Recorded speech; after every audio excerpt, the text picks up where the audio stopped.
That cruise you're looking at right now, the one that starts at a few $100s per person, that's not what you're going to pay, not even close. By the time you walk off that ship, the real total is usually somewhere around double the advertised fare, and most people don't realize it until they're already on board. First, what your fare actually pays for. You get a cabin, you get the main dining room and the buffet, you get pools, a gym, live shows, and entertainment that most passengers never even find. If you never spent another dollar, you'd still have a solid vacation. But that's not what happens. Before you even step on board, taxes and port fees get added to your fare.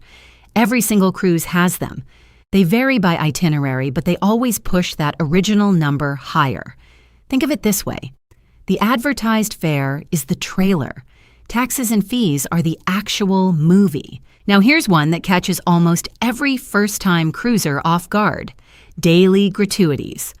Most cruise lines automatically charge a service fee per person, per day. It covers your cabin steward, your dining staff, and the behind-the-scenes crew. You don't sign for it, you don't approve it. It just appears on your account every day like a cat that lives in your house now.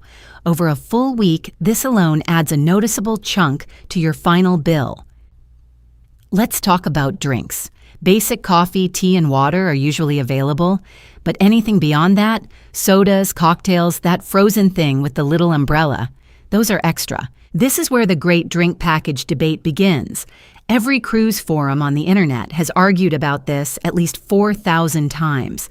A drink package covers you for the entire voyage at a per-day rate. If you have 2 drinks at dinner and call it a night, the math probably doesn't work. If you start at the pool bar before noon, it might be the best money you ever spend. You know who you are. Wi-Fi on a cruise ship isn't like Wi-Fi at your hotel. You're in the middle of the ocean bouncing a signal off a satellite. It's slower. It costs money.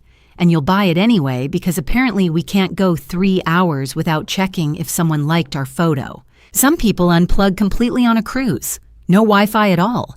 Those people are stronger than I am. Excursions are where cruise budgets go to live or die. At every port, you have a choice.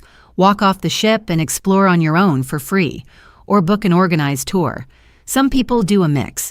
Some people book something at every port and then wonder why their credit card statement looks like a mortgage payment. Here's the thing. Some excursions are genuinely worth every dollar. Swimming with stingrays, catamaran sails, helicopter tours. But others are basically an overpriced bus ride to a gift shop. Choose carefully. Your wallet is watching. Food is included on your cruise. Let me say that again. Food is included.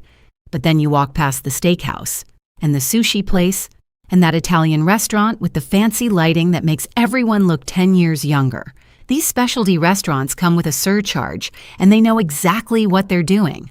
One upgraded dinner feels harmless. By night 4, your included dining room is starting to feel personally rejected. And then there are the small ones. The spa treatment that costs more than your cabin. The casino where you were just going to play one hand. The photographer who caught you looking amazing at formal night, and now you absolutely need that photo. Room service that used to be free and now sometimes isn't. Individually, none of these break the bank. Together, they form a team. And that team is very effective. Here's the cost that nobody blames on the cruise but absolutely belongs in your budget. Getting there.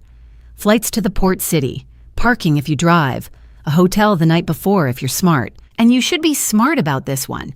Missing your embarkation because your flight got delayed is the most expensive mistake in cruising. The ship won't wait for you. One night at a hotel near the port is cheap insurance. Take it from someone who's seen people sprinting through the terminal. It's not a good look. So what does a 7-day cruise really cost? Take your advertised fare. Add taxes and port fees. Add daily gratuities for a week. Add at least some drinks, some Wi-Fi, maybe an excursion or 2. Add getting yourself to the ship. For most people, the final total lands somewhere between 1.5 to 2 times the fare they originally saw. That's not a reason to skip the cruise. It's a reason to plan the cruise with your eyes open. A cruise is one of the best vacations you can take. But the people who enjoy it the most are the ones who knew what they were getting into before they packed. Price it like a real trip, not like a shiny advertisement, and you'll have an incredible time. Happy cruising. And don't forget to hit that subscribe button. It's free, unlike everything else I just talked about.